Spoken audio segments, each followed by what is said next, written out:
Gas নিয়ে ভাই খুবই ভোগান্তির মাঝে আছি বুঝছেন। আগে গ্যাস নিতে আসলে ধরেন 5 মিনিট 10 মিনিট লাগতো, 3টা 4টা গাড়ি থাকতো, সাথে সাথে গ্যাস পাইতাম। তো গ্যাসের পাওয়ার ছিল আপনার 220 30 250 প্রেশার।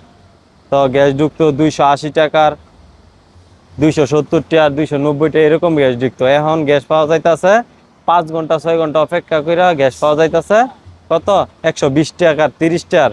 মাঝে মাঝে নজলের সামনে গেলে আজকার গ্যাস দেওয়া হইব না, পাইপ লাইনের গ্যাস বন্ধ আছে। তো যে টাইমে পাইপ লাইনের গ্যাস ছাড়বে এই সময় তোমরা গ্যাস পাইবা।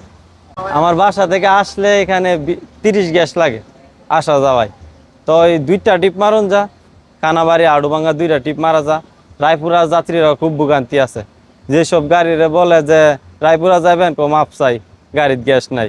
আড়ুভাঙ্গা কানাবাড়ি হাইলমারা যশোবুদ্ধিমন্ত ড্রাইভারে মারতে পারতেছে।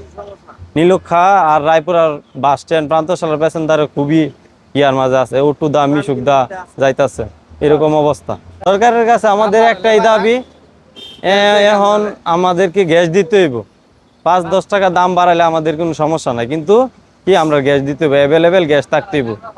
এখন মনে করেন যে সিএনজি যে ড্রাইভার আছে 95% বা 80% ড্রাইভাররা কি কিস্তি আছে, কিস্তি আছে, ড্রেনিং এর কাজ করাইতে, পার্টসের কাজ করতে হয়, লেদের কাজ করতে হয়।